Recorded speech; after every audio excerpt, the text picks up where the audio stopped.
Seja bem-vindo ao podcast Cinemação 497. Eu sou Rafael Arinelli e vamos colocar nossas luvas de boxe hoje aqui.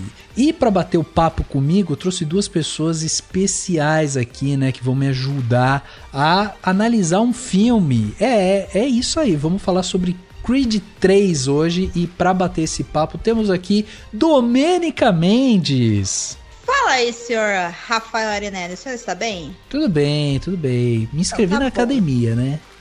Olha, quero declarar aqui que eu não fiz essa bobagem, tá? Eu não fiz. Eu aguentei. E mais do que isso, eu estou aqui representando a pessoa que vai no cinema assistir um filme chamado Creed 3 sem ter assistido nenhum Rock e nenhum Creed. Entendeu? É isso. E não fez nada de errado. Se divertiu do mesmo jeito. Com certeza, funciona. Então eu tô aqui, ó, pra você que tá pensando, eu vou ou não vou, ouça e decida até o final. É. Ou vai, né? Caso você tenha problema com spoiler, é melhor você não ouvir. Então vai lá. Não é por nada não, mas fica a crítica velada aí à Marvel, né? Que te faz assistir 80 séries, 4 animações e tal, pra poder ir ver um filme. É isso. Inclusive, vou aproveitar esse momento aqui e fazer uma denúncia, porque o trailer é do próximo Guardiões da Galáxia e eu olhei e falei, eu não acredito que vai ter mais um. Entendeu? Exatamente. Tá muito zoeira com a minha face. Muito zoeira, mas sim, terá. E eu olhei e falei, eu vou ver, né? Eu vou. Sou idiota, eu vou. É isso. É isso. Temos aqui também a volta. Olha aí, o Leandro Luz tá aqui com a gente, direto lá do Plano Sequência. Fala, Leandro. Fala, Rafa. Putz, eu tô de volta só porque você me chamou, né? Chama que vem, meu amigo. Vamos aí. Não é? Tem que vir mais vezes, Leandro. Eu venho, me chama aí que eu tô aqui. Acho que eu lembro de ter gravado com você e o Daniel sobre... a gente gravou aqui um episódio sobre Lei Rouanet. É verdade. Eu acho que hoje a gravação vai ser um pouquinho mais divertida. Eu também acho. Vamos passar menos raiva, pois é. É isso aí. Explicando lei é brabo, né? Melhor falar de um terceiro filme de uma franquia que já é sub outra franquia, então vamos nessa. É isso aí. Muito bem, meus amigos, é isso, né? Hoje vamos então bater esse papo aqui sobre Creed 3, né? A estreia do Michael B. Jordan na direção, a gente vai falar um pouco sobre bastidores, vamos falar um pouco sobre o que esse filme apresentou, né, pra gente.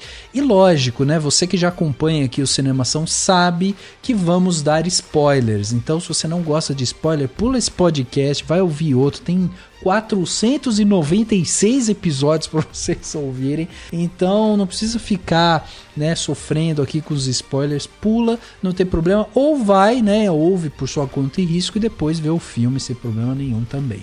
E hoje eu tô falando aqui da Domênica, do Leandro que estão aqui comigo, tenho que agradecer a presença dos dois, né, que vieram aqui ajudar a debater sobre o filme.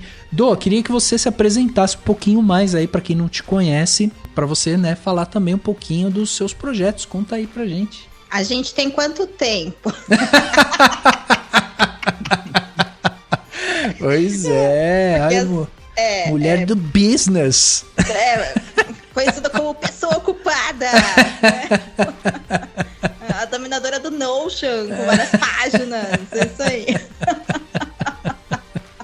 É isso aí. Bom, para quem ainda me conhece, sou Domênica Mendes, eu trabalho com podcast, estou aí por trás fazendo a magia de alguns podcasts que talvez vocês conheçam, talvez não, mas falando um pouquinho dos meus projetos, eu tenho um podcast de adaptações literárias chamado Perdidos na Estante, onde hoje eu apresento junto com a Amanda Barreiro.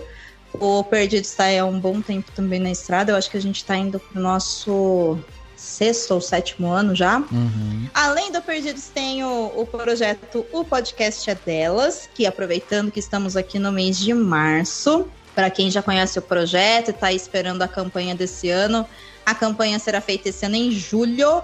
A gente continua aí na batalha para transformar a podosfera num ambiente mais gostoso para todo mundo, onde as mulheres se sintam convidadas e confortáveis a fazer podcast.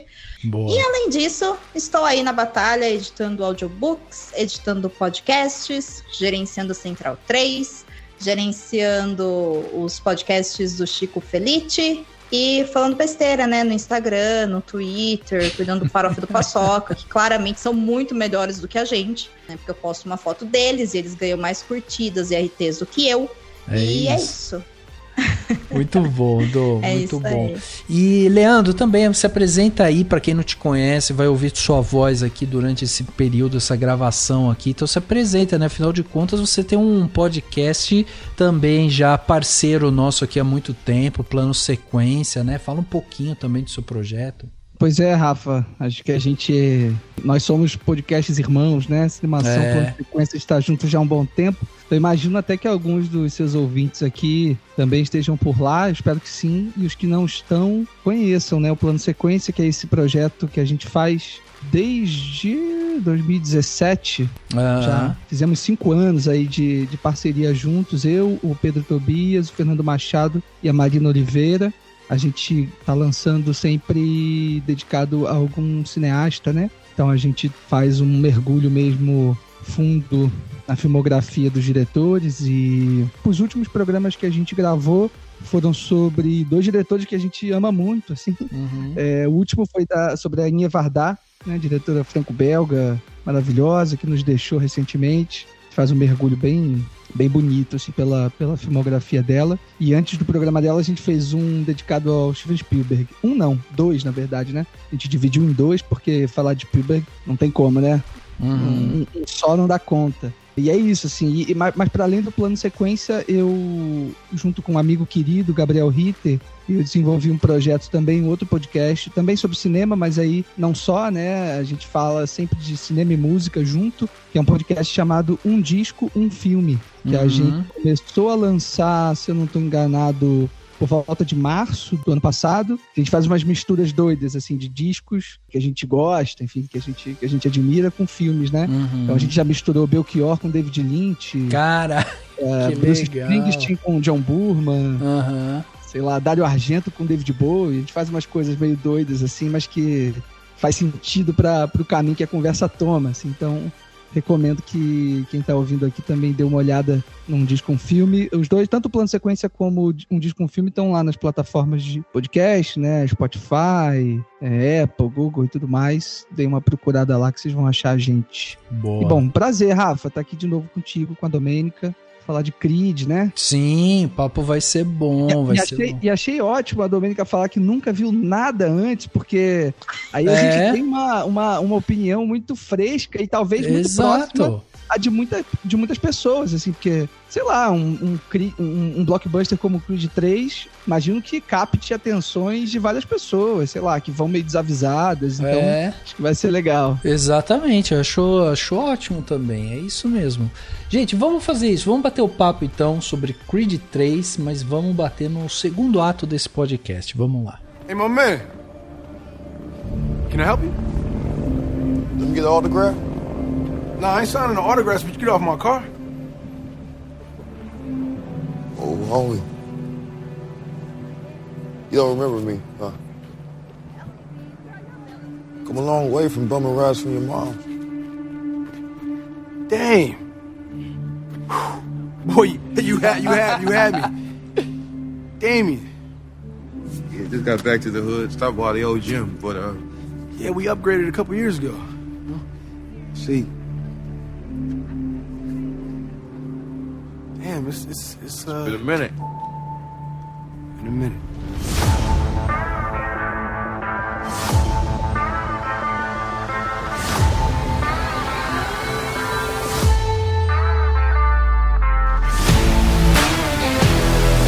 Chegava aos cinemas no dia 2 de março de 2023 o filme Creed 3, dirigido e estrelado pelo Michael B. Jordan.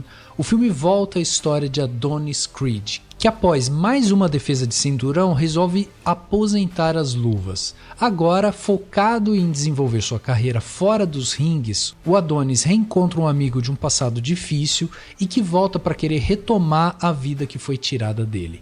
A obsessão do amigo obriga Creed a rever sua aposentadoria e confrontar Damien em uma realidade dura. O filme foi feito com 75 milhões de dólares e Creed 3 vem tendo um recorde de bilheteria. Para vocês terem uma ideia, a MGM ela tinha uma expectativa de faturar entre 36 e 40 milhões de dólares entre a sexta-feira da estreia, né, e o domingo, ou seja, o primeiro final de semana, né, do filme. E o filme acabou arrecadando 58 milhões de dólares nos Estados Unidos, ou seja, foi muito além da expectativa. Até o momento, ao redor do mundo, ele já arrecadou mais de 105 milhões de dólares, o que é incrível, né? O filme se pagou e já tá com um lucro tremendo. Bom, eu mencionei que esse filme tem a estreia do Michael B. Jordan, né, na direção, mas ele também é a estrela do filme, né? Ele protagoniza, né? Ele é o personagem principal, o Adonis Creed. No roteiro a gente tem o Keenan Coogler, que é irmão do Ryan Coogler, né, que foi quem dirigiu o primeiro Creed. E ele tá meio que começando na carreira de roteirista, então ele não tem muitas coisas que ele escreveu. Na direção de fotografia temos o Kramer Morgenthau, que foi um cara que fez o Spirited, né, que é esse filme recente, né, o Spirited, um conto natalino, né, que é aquele filme que o Papai Noel dá porrada em todo mundo.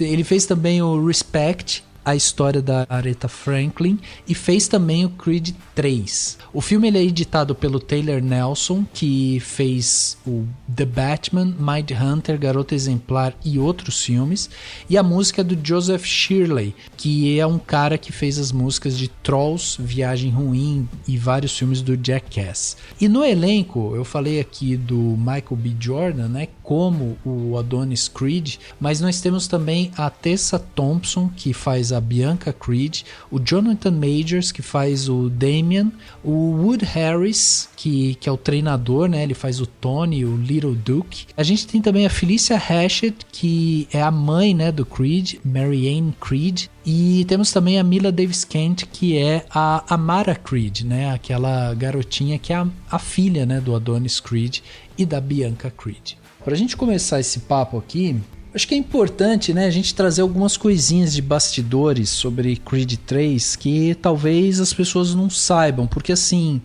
para quem não sabe, né, essa franquia nova do Creed e tal, ela é um braço justamente do rock, né, o rock lá do Sylvester Stallone, filmes clássicos e tudo mais, que, né, um dos personagens icônicos do Sylvester Stallone. E um pouco antes de Creed 3 sair, teve uma certa polêmica porque foi anunciado que o Sylvester Stallone não estaria no filme. E ele está no Creed 1 e ele está no Creed 2, né? E dessa vez ele tá fora. E não é que o personagem morreu, nem nada disso. O personagem continua vivo. Mas, perguntado sobre isso, né, o Sylvester Stallone ele chegou a dar um depoimento falando que ele recusou o projeto. Quando ele soube do projeto, ele recusou. Ele achava que o papel dele não se encaixaria muito bem ali, não estava gostando muito dos rumos, né, para onde a história estava indo e tudo mais. E também porque a direção estava indo justamente para o Michael B. Jordan, né? Seria a primeira direção dele. E aí ele meio que falou, o projeto não é para mim, tô fora e tal. Essa segunda versão do Sylvester Stallone, né? E aí ele falou que de qualquer forma ele fica feliz pela franquia e que gostaria que ela tivesse muito sucesso e tudo mais. Enfim, essa foi a resposta que o Sylvester Stallone deu em entrevista. Mas existe toda uma complicação, que eu nem vou entrar muito a fundo nisso aqui, que é sobre os direitos, né, do rock, do Creed e tal, porque essa história do Creed foi criada ali pelo Sylvester Stallone, mas existe todo um imbróglio entre Sylvester Stallone, produtora e tal, que envolve justamente, assim, o Sylvester Stallone ele não é dono dos direitos de rock, por exemplo. E isso é muito bizarro, porque foi ele que construiu o personagem foi o personagem que meio que catapultou ele, né, pro estrelato e tudo mais. E é uma história, né, o rock é uma história que é basicamente uma história do próprio Stallone, assim, que vem daquela coisa da pessoa que é desacreditada, que espera uma oportunidade e tudo mais. E era mais ou menos esse caminho que o Sylvester Stallone fez para chegar em Hollywood. E aí ele tem um problema, né, em relação a isso, porque ele não é dono da franquia e por consequência ele acaba não sendo dono de nada, não é dono de nenhum dos filmes do rock e tal, e nem do Creed, né? Então isso acabou gerando uma confusão. E durante as gravações de Creed 3, O irmão do Stallone chegou aí a público nas redes sociais, meio que para criticar a produção do filme, criticou também o Dolph Lundgren, né, que tinha meio que insinuado que poderia fazer uma série, né, sobre o Draco, o Ivan Draco, né, que aparece também, né, no filme, nesse terceiro filme e tudo mais. Enfim, né, tinha toda uma discussão e o Stallone não está no Creed 3. De uma certa forma, e aí eu acho que aqui é importante a gente frisar isso, que a equipe que estava por trás do Creed 3 queria que o Stallone participasse, porque tinha esse lance, né, de ser uma franquia, um braço de rock, mas eles não se acertaram e isso acabou não acontecendo, né? Então, depois eles ajustaram o discurso e aí meio que falaram, como é o primeiro filme do Michael B. Jordan como diretor, o Creed precisa em algum momento se desvincular da figura do rock, ele precisa criar, né, uma estrutura meio própria e tal, papapá. Então, né, tinha já esses ajustes de discurso que daí depois meio que acabou passando e enfim. Então é meio que por isso. Então para quem vai assistir Creed 3 e fica esperando aparecer o rock, ele não aparece. E ele é mencionado só, né? Ele aparece ali sendo mencionado e pronto, e é isso. Então tem essas coisas de bastidores. Dito isso, a gente entra em um filme aqui, que eu não sei se vocês concordam comigo, mas que é um filme muito clássico no sentido de estrutura narrativa. Ele é muito clássico, assim, é a mesma estrutura que a gente vê, né, repetidas vezes nesses filmes de boxe e tal, que é aquela coisa do cara, da redenção, né, do vilão que aparece e ele tem uma causa e às vezes é uma causa meio distorcida e uma queda do herói. Enfim, a estrutura é muito clássica, assim. Se sentiram um pouco isso, tô falando mais de termos de estrutura narrativa, porque tem outras coisas interessantes aqui, mas se sentiram uma coisa meio, assim, o clichê tá ali, entendeu? Que acho que essa é uma pergunta boa de ser respondida para quem nunca viu um filme do rock, assim. Eu tô curioso pra saber o que você vai falar. Não, é verdade, porque de fato tem o filme, ele é subserviente a um clichê que é muito próprio, assim, do subgênero do qual ele faz parte, assim. Mas acho que vai um pouco além disso também, mas eu queria ouvir a Domênica primeiro, talvez. O seu desejo é uma ordem. Bom,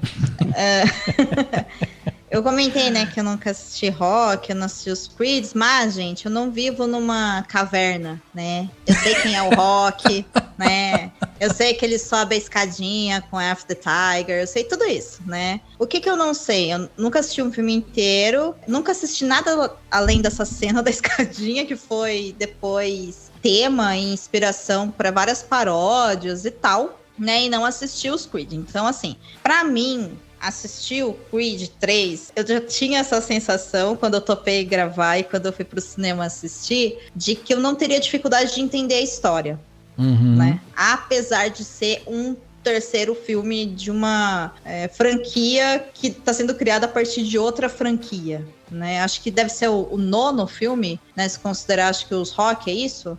Por aí.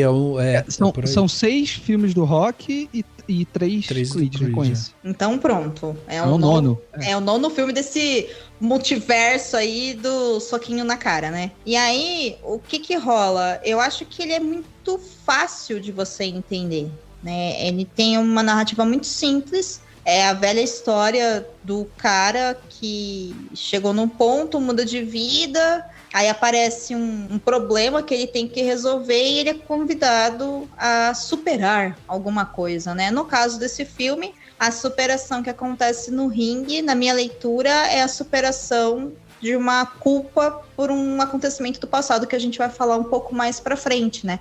Porque eu imagino que no primeiro e no segundo filme, ele deve ter superado, sei lá, as adversidades pra poder ser um campeão. Isso. Né? Então, sabe? Aí no outro ele superou, sei lá, ele perdeu, não sei, alguma coisa assim. E aí eu fico pensando, né? Sim. Histórias de superação são coisas clichês que causam uma empatia ali, você se identifica naqueles personagens. E quando você já superou tudo, o que sobra pra você superar de adversidade é você mesmo, né? E é o que esse filme faz. Sabe? Uma ótima análise essa. Pelo menos foi essa a leitura que eu fiz, né? Uhum. Agora, é bem interessante, assim, de todo o filme tiveram só, acho que 2 momentos que eu olhei e falei, ok, não entendi o que é, e me causou um pouco de confusão, e aí conforme a gente for falando, eu posso até falar pra vocês o que é, porque eu acho que fica legal pra quem também for como o Joe e vai assistir sem saber o que tá indo fazer lá, né, que talvez ajude, mas no geral é um filme que fica muito claro, assim, no começo, meio e fim, ele é muito bem narrado e construído, assim, né, tanto que você sabe que até a metade vai acontecer a apresentação do vilão, aí ele vai ter que se tornar um problema, e no final você sabe quem vai ganhar, né, afinal o filme se chama Creed. Tem uma coisa só pra destacar que eu acho interessante, que é o seguinte, os 2 filmes anteriores, a gente teve a direção do Ryan Coogler, né? Ryan Coogler é um diretor que gosta desses filmes fortes, né? Impactantes e tal. Ele tava lá em Wakanda Forever, ele fez Judas e o Messias Negro, né? Enfim, ele tava envolvido com várias produções. E estava, né, trabalhando justamente em Creed, né? Ele trabalhou tanto em Creed quanto Creed... Acho que não sei se Creed 2 ele trabalhou também, se foi só... no Creed 2 ele foi só roteirista, mas ele estava envolvido. E aí, em Creed 3, ele meio que... Ele ajuda com alguma coisa de história ali do personagem, mas ele entrega o filme pro irmão dele, que é o Keenan Coogler, que é um cara que tá começando e tal, e tá fazendo agora, né, seus filmes. Ele já esteve envolvido com algumas outras coisas, como Space Jam e tal, mas enfim, é um cara que ainda tá começando na carreira. E eu acho, assim, que aqui a gente já começa a entender um pouco dessa estrutura, porque a gente tá falando de um diretor novato e a gente tá falando de um roteirista novato também. E eles fazem o filme muito redondinho nesse sentido, sabe? É como a Dô falou, assim, é um filme que você vai assistir, você entende tudo que tá acontecendo ali. Lógico que tem uma ponta solta aqui, outra ali, que faz relação com os outros filmes, mas são filmes bem redondinhos, assim. Nem o Michael B. Jordan, nossa, muito inventivo nas câmeras dele e tudo mais, nem o Keenan Coogler vai fazer, tipo, um roteiro, sabe, super complicado, cheio de tramas e tudo mais. Não, eles fazem, assim, uma história bem redondinha. Essa é a sensação que eu tive. Mas é o famoso clichê, né? Do Isso. Herói que ele dormiu no chão da academia e aí ele vai se preparar para uma grande luta, assim.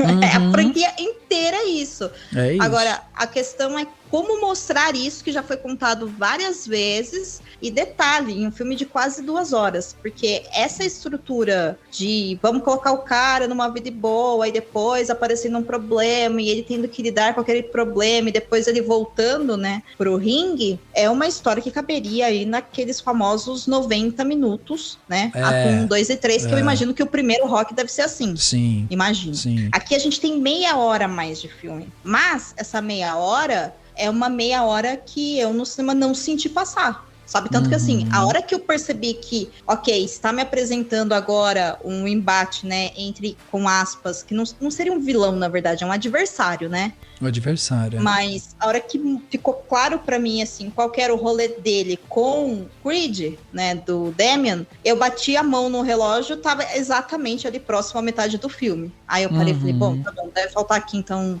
vai mais uma meia hora aí pra ele se preparar. No final das contas, na meia hora final, realmente é a luta em si, né? Basicamente. Sim, então, sim. E segura a atenção. Você sabe quem vai ganhar, você sabe como é que vai ser, você sabe que vai ter quem vai sair na frente, quem vai começar a se recuperar, você sabe tudo isso, né?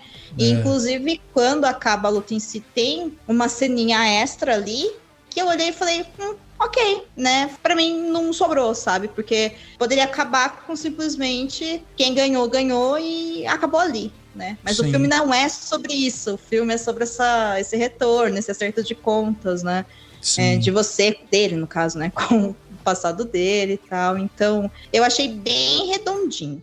Tem Redondinho, sim ponta solta, mas a ponta Uhum. solta eu acho que nem é referência do passado, não. A ponta solta, por exemplo, pra mim, quem manda a largada aí é o Félix, que simplesmente morre no rolê, né? E, tipo, nunca mais aparece. E depois eu fiquei falando, gente, cadê aquele homem? Será que ele ficou bom? Não, Sabe? mas ele aparece no finalzinho pra assistir a luta dos dois. Ele tá Então, sentadinho lá. E assim, a cena dura, sei lá, 3 segundos. Aí eu bati assim, a hora que apareceu, eu vi a mama, né? A mulher que acompanha ele. Aí eu bati o olho e falei, será que ele tava lá? Mas não é streaming, não tinha como eu voltar pra ver. Não, né? mas ele tava do ladinho dela. Ah, tá. Aí eu pensei, bom, ela não iria lá se ele tivesse mal. Não, sabe? Eu acho, não sei. Não sei, né? Imagino que não. Mas assim, não demonstrou pra mim tempo suficiente pra eu conseguir ver ele ali, sabe? Foi muito rápido. Mas foi a única coisa que eu senti, assim, dentro do próprio filme que ficou realmente, que eu fiquei, ué. Gente, cadê o homem? Stay focused. Jabs, jabs. Give it to him. Work yourself out the clinch. Let's do it. Hey! Who's that? Hey, You keep it clean, huh? Yo, man. What you trying to do, hurt Walk me? it off, little man. You ain't built like that, Little all right? man, who you calling little man? Who you calling little man? Step out. Mike, this you? All right, cuz. Hey, Mark.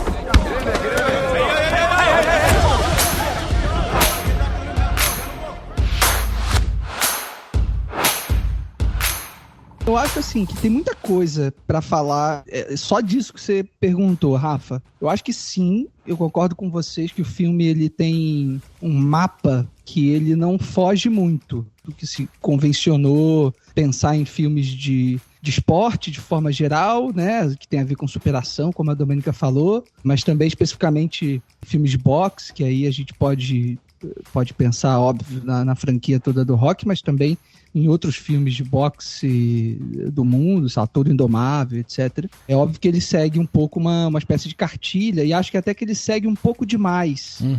Poderia seguir um pouco menos, porque eu acho que o filme tinha caminhos interessantes que as pessoas envolvidas não escolheram seguir.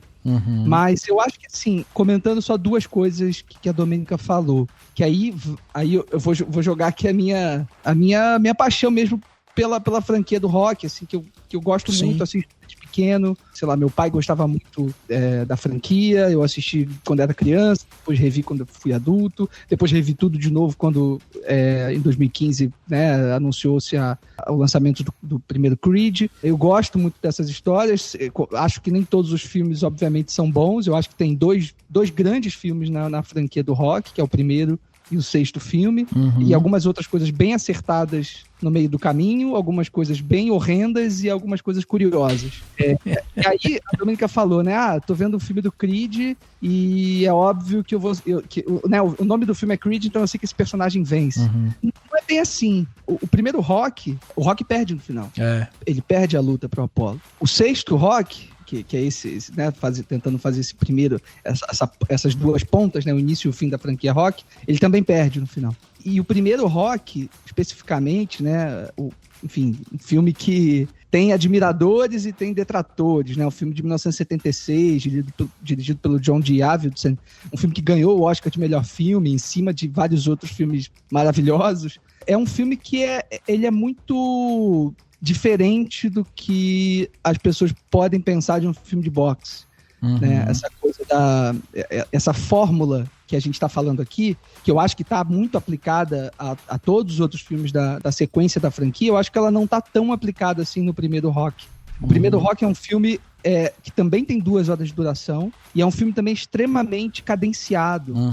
Você viu, Rafa, o Rock, ou você tá mais pra Domênica que não viu? Não, eu vi todos. Então você deve lembrar que o primeiro Rock é a história desse personagem, desse underdog, né, desse azarão.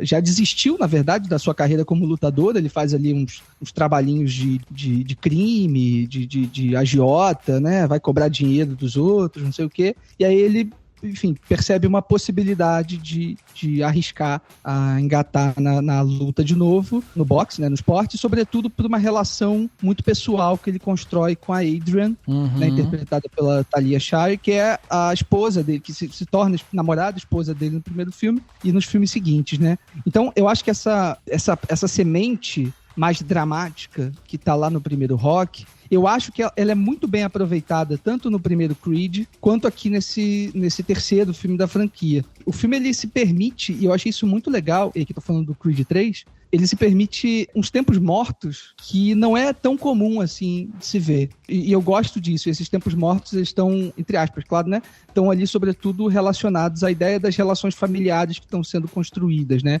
Ou se não sempre familiares, pelo menos afetivas, né? No caso dele, com um amigo de infância. Eu acho que tem alguns acertos aqui nesse Creed 3 que estão relacionados a essa ideia, a essa semente que já tinha sido plantada lá no primeiro Rock, de 76, que eu acho muito interessante.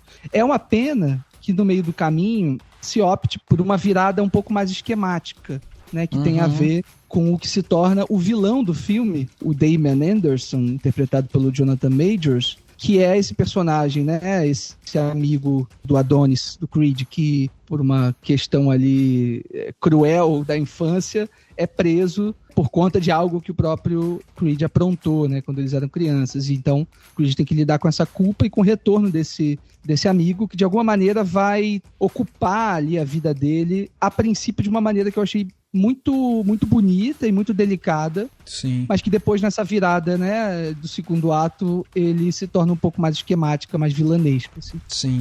Mas é isso, assim, acho que tem algumas coisas que apontam também por uma espécie de risco que o Michael B. Jordan tenta correr.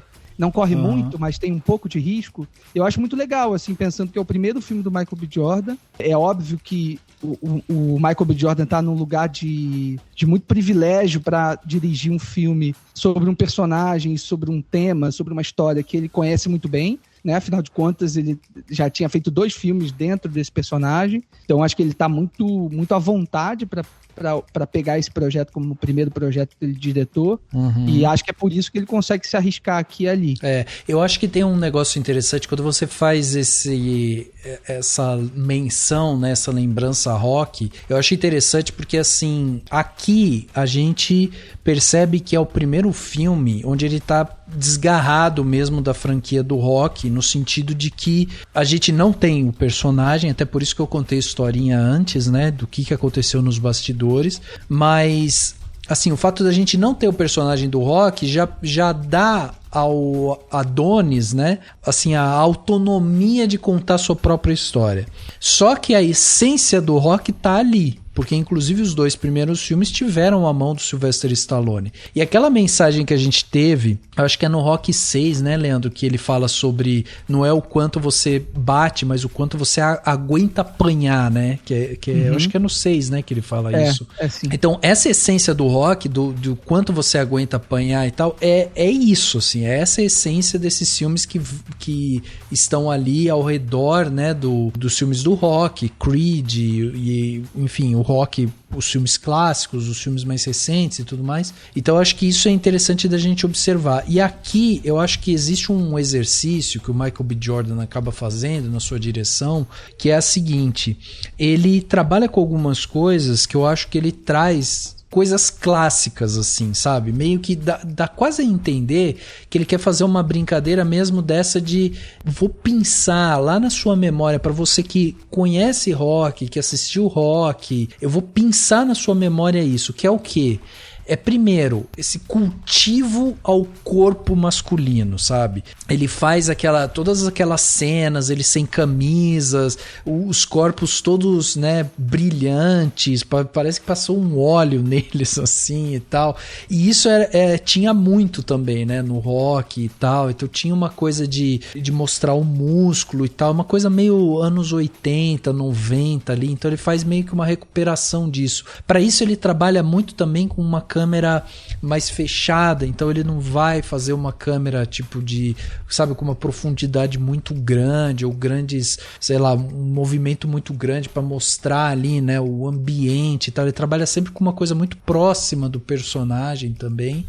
E a estrutura em si, né, que daí a gente pode atribuir isso justamente ao Keenan Coogler, que faz um roteiro que remete também àquela coisa do Rock, que é o cara que se aposentou, se viu impelido a voltar, e aí ele tem que passar por um treinamento super difícil, o cara vai puxar avião, os dois viram uma montanha, né? Porque a quantidade de músculo que esses dois têm é inacreditável. Dá pra fazer um estudo de anatomia ali dos músculos que eles têm, porque é impressionante como os dois estão enormes, assim. E aí eu acho que é uma direção humilde que o Michael B. Jordan acaba fazendo, mas que remete muito a essa questão clássica, sabe? E aí, pra quem assistiu a franquia, você tem aquele tempero nostálgico ali.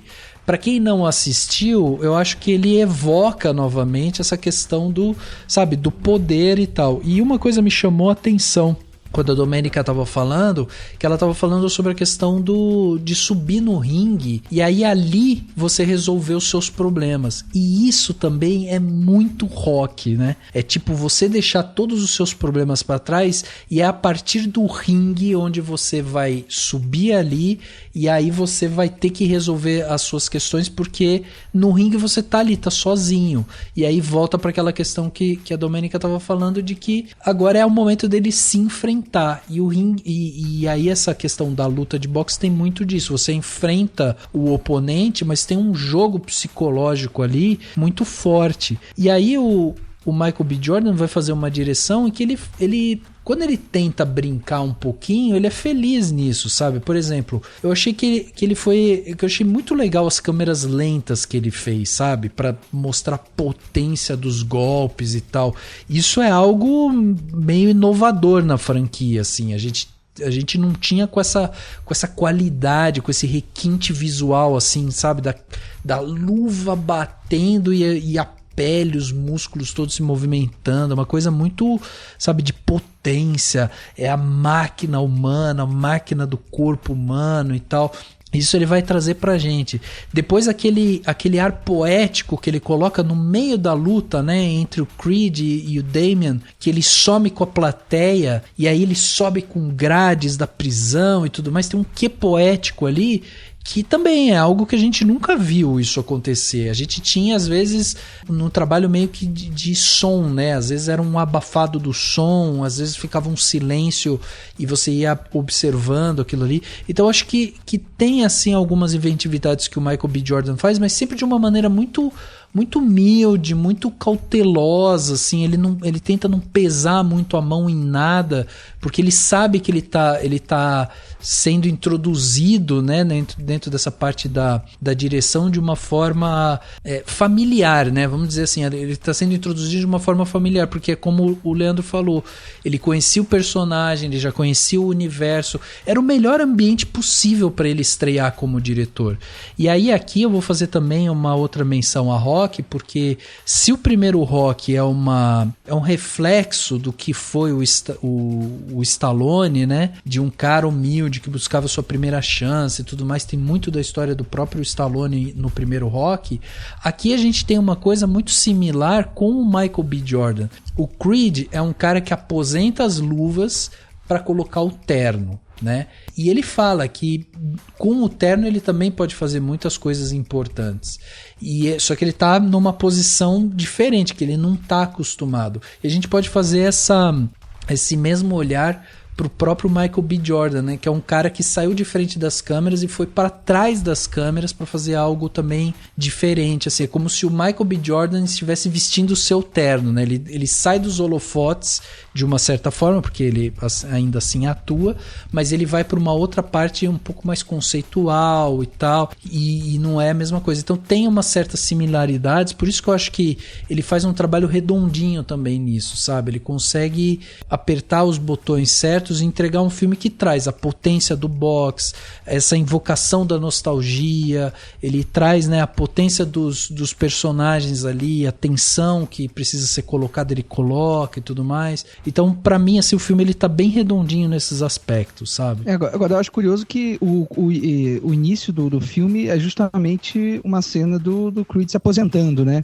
Então isso já é de certa forma um jeito que o Michael B. Jordan quis comentar, né? Esse momento da carreira dele, né, assumindo essa posição como diretor, assim. E aí sobre a coisa que você falou da direção dele, sobretudo na hora de filmar as lutas em si, É óbvio que câmera lenta é um troço que tá sobretudo no cinema de boxe, há séculos, né? Você pensar no próprio Toro Indomável, que é um filme muito conhecido pelo uso de câmera lenta do Scorsese, mas assim, você tem razão quando você diz que é diferente, porque aqui, né, a qualidade, entre aspas, do tipo de câmera lenta que ele usa, eu acho que vai remeter a uma outra história. Eu tava vendo uma entrevista com o próprio Michael B. Jordan, ele tava dizendo, as pessoas perguntando das influências dele para fazer o filme, relação dele com a própria franquia do Rock, com Stallone, etc. Ele fala, não, nada disso. A minha relação é com anime. Uhum. E aí ele começou a falar, a pirar como Naruto é uma influência muito forte para ele.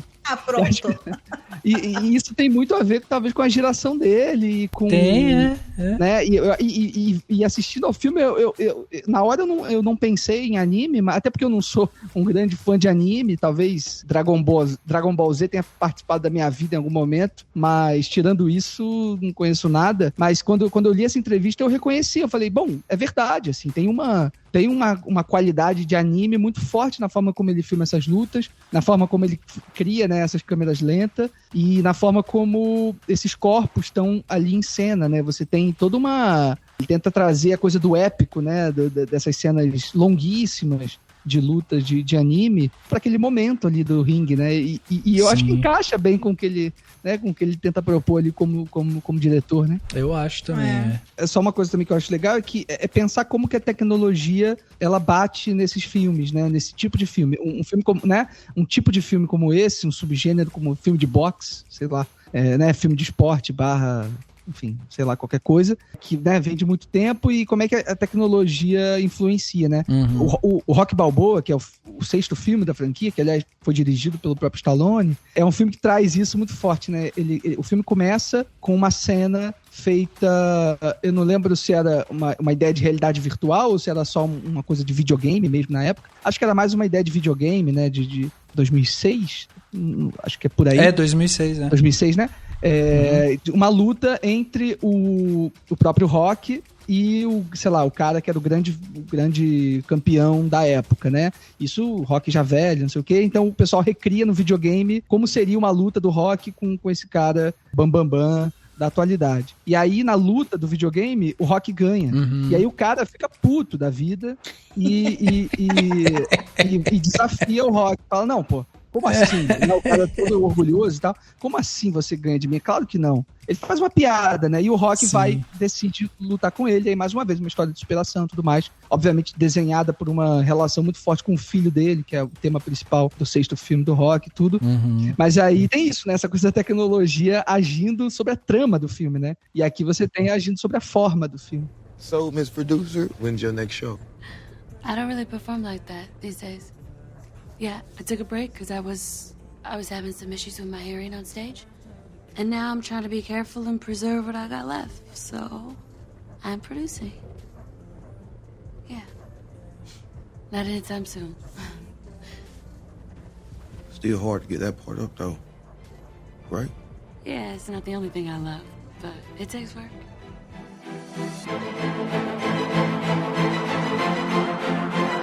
Na hora que você falou dessa inspiração que o B. Jordan teve com relação à direção baseada em anime, ficou muito claro pra mim o porquê que ele utiliza aquele tipo de recurso imersivo pra gente entender o que os dois estão lidando, ou talvez enfrentando ali quando na luta final muda, né? Some a plateia, ficam os dois, aparecem as grades e tal. Porque o filme, ele vai te preparando pra isso, né? Nas duas lutas grandes que tem, existe aquele foco com o locutor falando, vocês sabem a regra que foi passado para vocês no vestiário, e aí dá aquele foco, né, nos adversários se olhando. No olhar, né? Isso. Bem no olho, né? E assim, muito sutilmente, o som, ele ele dá uma abafada, assim, como, ok, a gente já sabe, aqui o negócio é mano a mano.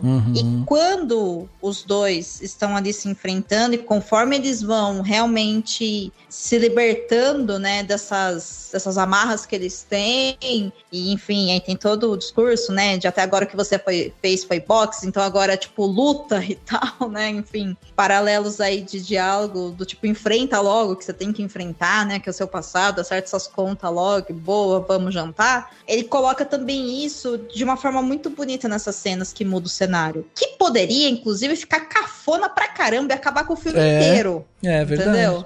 Porque é muito diferente, né, do que a gente espera, mas eu acho que é tudo feito com muito cuidado, faz sentido, assim. Eu olhei e falei, nossa, mas poderia ter dado muito errado, mas não dá, assim, sabe?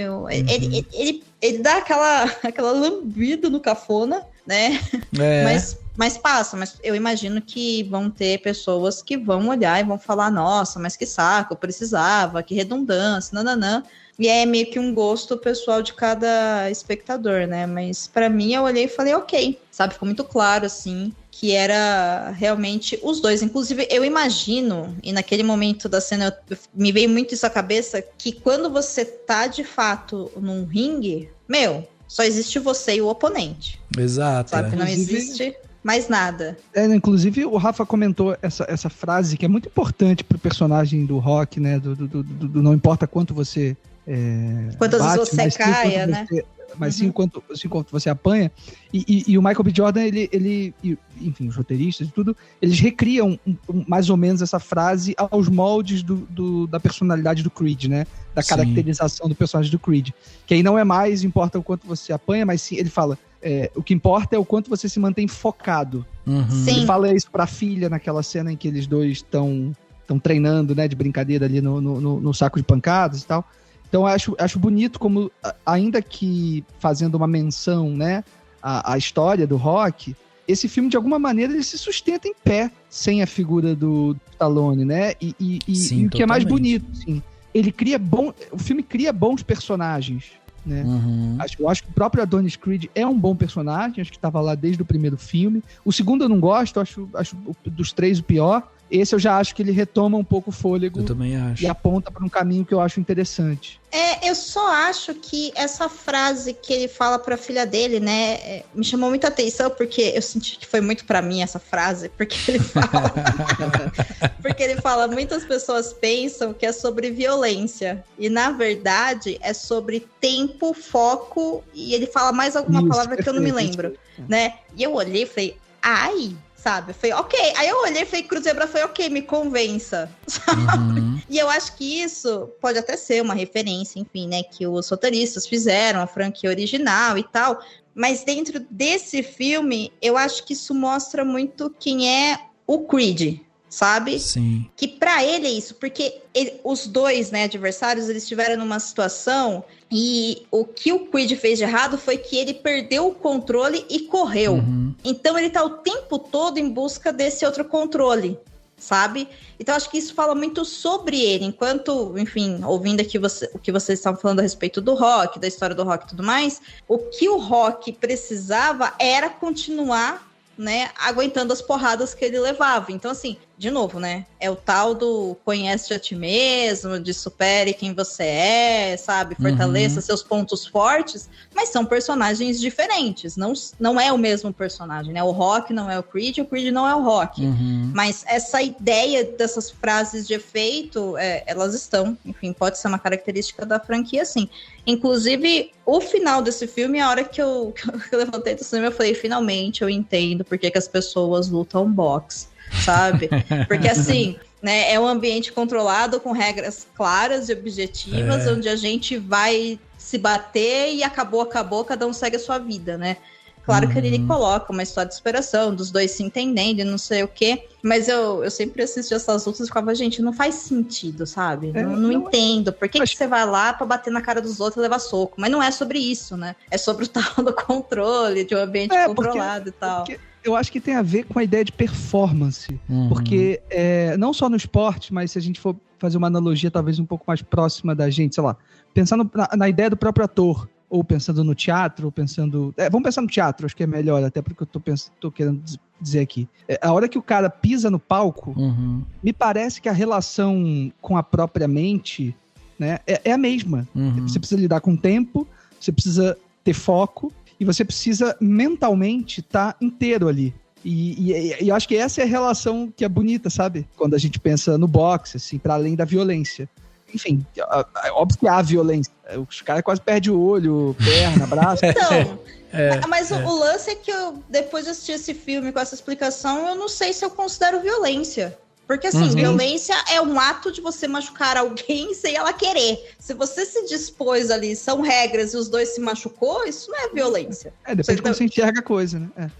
Entende? Tipo, né? Eu fiquei, não, tudo bem, é agressivo, né? Gera ferimentos, mas não é violento em si, né? A violência não existe ali. Ele pode existir agressividade e tal, mas a violência, eu, ao menos, acredito que não. Mas olha só, tem uma coisa interessante disso que vocês estão falando que me fez pensar agora no seguinte aspecto, ver se vocês concordam com isso. No primeiro filme, quando a gente conhece o Adonis, né? Ele é um personagem que tá extremamente revoltado, ele tá querendo um lugar ao sol, né? Tá querendo ser ouvido, tá querendo ser aceito, tá querendo, né, buscar o reconhecimento e tal. Foi abandonado pelo pai e tudo mais. É um personagem diferente desse Adonis que a gente tá conhecendo agora, que se aposenta do boxe, né? E aí, quando ele encontra o Rock ajuda ele nesse sentido, né, de buscar um equilíbrio e tudo mais. E no primeiro filme, o Adonis, ele enfrenta o campeão lá e tal, em busca do cinturão, né, e ele vira um fenômeno e tudo mais, o adversário dele é um latino e tudo mais. No segundo filme, eles retomam um pouco aquele lance, porque eles vão buscar de novo o personagem, o Drago, né, mas aí ele já tá enfrentando um cara branco, alto, loiro, forte e tal, e eles retomam um pouco, tem um peso maior nessa questão nostálgica em relação ao Rock, de novo, né, o Adonis tentando, né, se colocar como um cara, se reafirmar de novo, porque daí ele enfrenta agora um cara muito mais violento, e aí o Victor Drago, que é esse adversário dele, é um cara que depois, no final do segundo Creed, né, é colocado em questão isso, tipo, o Ivan Drago, ele joga a toalha, né, ele desiste, ele pede para interromper a luta contra o Victor Drago, porque o treinamento, a insistência dele ali, né, de ir até as últimas consequências, é percebido por todo mundo que não vale a pena, inclusive pelo Adonis. Então, quando a gente chega no terceiro filme, a gente tem um personagem que passou por tudo isso, passou pela raiva, e eles retomam um pouco isso nos diálogos aqui. Até aí, tudo bem para quem assistiu os dois filmes e tem esse feedback. Mas, quando a gente vai assistir o filme aqui, eles passam essa informação para quem não assistiu também. Porque eles falam, você era um cara que você estava muito nervoso naquele momento e tal, papapá. Você também queria um lugar ao sol e tudo mais. Legal. Quando vocês vão falar sobre a parte de violência, e que ele fala que não é sobre uma questão de violência, que tem a ver com foco, com equilíbrio, com tudo mais, eu acho muito interessante essa filosofia está sendo implementada aqui quando a gente tem o Adonis enfrentando o Damian, porque daí são dois homens negros se enfrentando e indo para um confronto corpo a corpo em relação à violência, entendeu? E aí eu acho que tem também uma questão que é trazida aqui, e o fato de ser a direção do Michael B. Jordan e tudo mais, tem essa questão racial também, porque quando eles vão contar a história do Damian, que foi preso e ficou anos preso e tudo mais porque sacou uma arma, né? E ele foi o carinha que fugiu, que não esteve presente e tudo mais. Isso mostra também muito dessa questão de como eles acabam sendo massacrados pela própria comunidade, né? Como o olhar racista que passa entre eles e tudo mais tá ali implementado. E aí são dois homens negros que são massacrados pela sociedade, são menosprezados pela sociedade, são colocados sempre em segundo plano ali e tal, e que agora vão precisar lutar para buscar algum tipo de reconhecimento. E aí essa frase vinda da boca de um Adonis que passou por tudo que passou e que tem todo esse histórico, ele falar que não é sobre violência, mas é sobre foco, para mim é uma frase que encaixa e mescla muito com os dois personagens. Porque quando a gente vai pensar no Damian, que pode ser considerado aí um anti-herói, ou um cara, né, que o oponente raivoso e tudo mais, e aí você, naquela última cena, quando os dois sentam juntos, e aí o Damian fala, cara, a gente era duas crianças, você não tem culpa de nada. E aí o Adonis fala, você também não tem culpa de nada. É porque é isso, nenhum dos dois tem culpa de nada. Não é sobre violência, não é sobre os dois terem apanhado quando eles eram adolescentes. Não é sobre isso, é sobre justamente a falta de oportunidade, é sobre o foco, é outra coisa, entendeu? Então isso que eu acho maravilhoso, assim, tipo, essa mensagem, como ela é impactante, inclusive no sentido, assim, semiótico, visual do negócio, entendeu? Sem dúvida, e acho que o fato da franquia, né, se posicionar para estar sempre contratando, né, sei lá, diretores negros, por exemplo, para dirigir os seus filmes, eu acho que isso já é um posicionamento muito importante que reflete no que é construído nas obras, né? O primeiro dirigido pelo Ryan Coogler, o segundo pelo Stephen Caple Jr. e o terceiro agora pelo Michael B. Jordan, né? Sim. Eu concordo, eu não tinha pensado nessa questão racial até ouvir essa leitura que você teve, Rafa, dessa conversa final deles, né? Que eles conversam e falam, a culpa não foi sua, mas a culpa também não foi sua, né? Porque, a princípio, existe um problema ali real. Sim. E o cara puxou uma arma pro outro, ponto. Entendeu? Então, assim, né, ele cometeu um erro, ele foi preso e ele cumpriu a pena aí, que tem a ver com o crime. Inclusive, ele fala, né, que aconteceram coisas dentro da cadeia que fez com que a pena dele fosse maior. Então, também não é que ele puxou só a arma, a polícia chegou e ele teve quase 20 anos de cadeia, né? Sim, Seria um absurdo. Então, assim, isso tá no filme, né?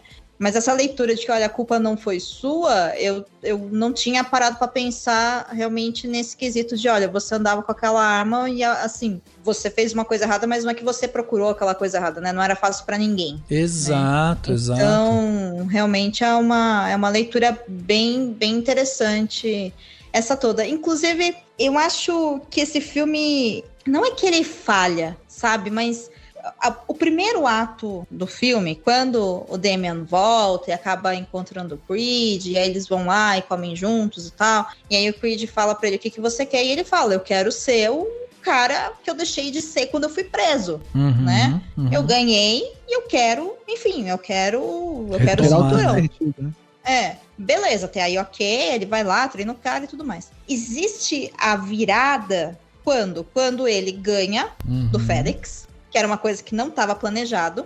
E naquele momento, existe a cena constante dele olhando pro Adonis, meio que na expectativa de, cara, tipo, eu consegui. E o Adonis pistola com ele porque ele derrubou o Félix. Sim, sabe? Derrubou e machucou, né? Machucou muito. Ele foi bem desleal na luta, né? Sim. E assim, o Adonis está pistolado com ele.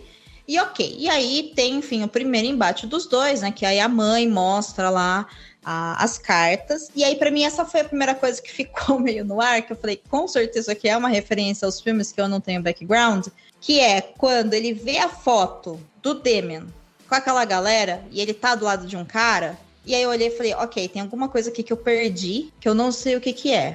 Eu vou te explicar, Dô. Você lembra que o Victor Drago, ele ia lutar contra o Félix, né? A luta ia ser Victor Drago versus Félix. Sim. E aí tem uma confusão lá na festa, e aí um cara puxa um bastão lá e quebra o braço do Victor Drago, né? Sim. Esse segurança que quebrou o braço do Victor Drago, ele aparece numa reportagem depois, falado assim, pô, o segurança puxou, quebrou o braço do cara e não sei o que, tal. Esse segurança, que é o cara que aparece na foto, junto com o Damian. Então ele dá a entender que foi o Damian que já tinha uma relação com esse segurança. Tá. E aí o Damian conversou com esse segurança, tipo, ó, vai lá, arrebenta o braço desse Drago aí, porque daí talvez eu tenha a minha chance de lutar, entendeu? Tá, então ele tá. manipulou a situação pra chegar naquilo. Mas isso não é dos outros filmes, é desse mesmo, é só desse. Tá. Então eu realmente não consegui sacar ali. Enfim, eu tenho um pouco de dificuldade com o rosto, gente. Isso dificulta. They take your name. And they give you a number. That's how it started. I was the best, though. Yeah, you were. I was, bro. But I never got a chance to prove that. Look, all I'm saying, bro, if Apollo Creed could take a chance on some underdog, why can't you?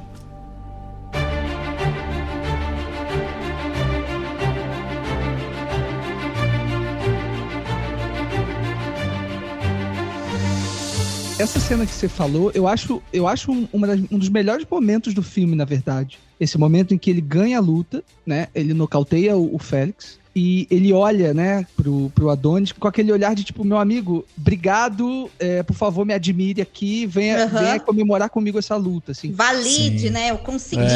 Isso é muito forte pra relação desses dois personagens, né? E o fato do Adonis não conseguir compartilhar dessa alegria com o Damian, de alguma maneira provoca essa virada um pouco mais brusca no personagem, assim, que eu acho que até talvez nem precisasse ser tão brusco assim. Sim. Sobretudo em relação a essa virada dessa manipulação que o Rafa acabou de explicar.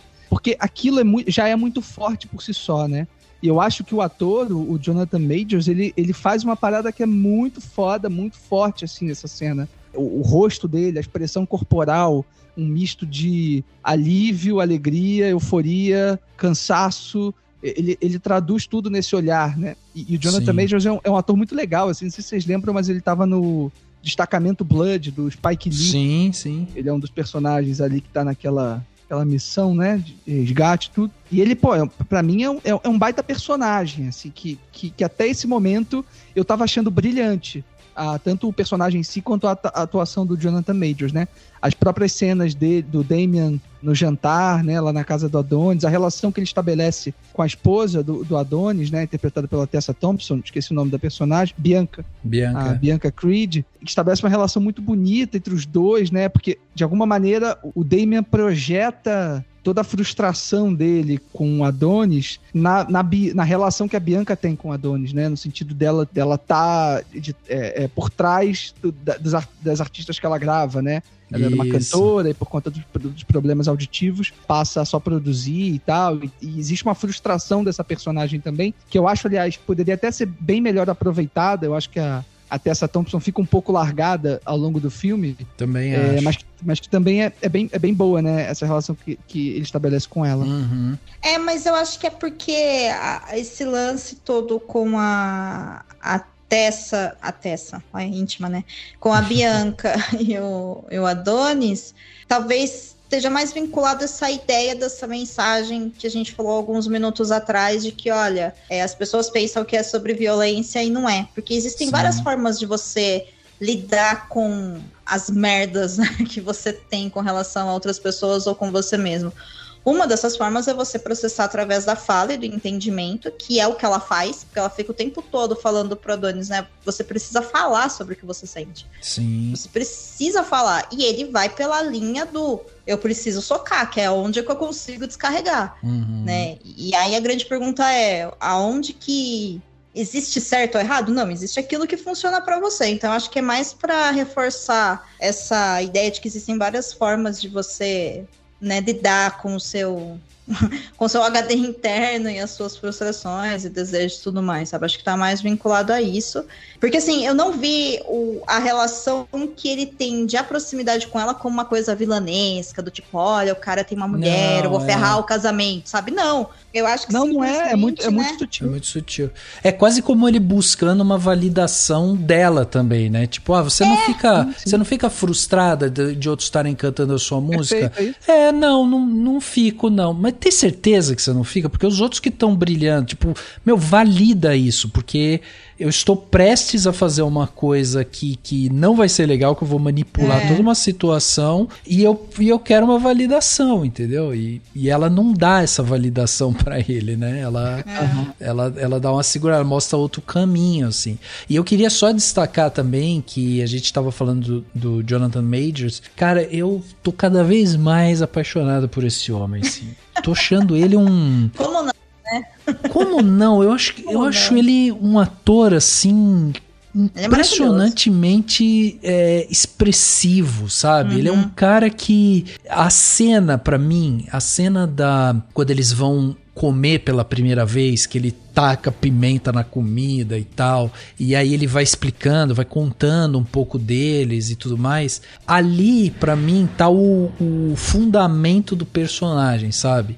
A gente vê um cara completamente magoado e puto. Ele tá puto com a vida, assim. Ele tá querendo arrebentar tudo que tá na frente dele, só que é de uma sutileza. Ele mostra isso com pequenos sinais, assim, ele mostra isso com pequenas, sabe, é uma frase deslocada, é um olhar, é uma coisa assim que, tipo, alguém fala alguma coisa pra ele, na hora que o Adonis fala alguma coisa, ele olha pra baixo, ele não olha no olho, sabe, são momentos assim que você vai vendo aquela tensão crescendo, e essa cena, quando ele finalmente consegue, né, o cinturão, e que ele tem essa expressão de felicidade e tudo mais, e ele é recusado mais uma vez pelo Adonis, né?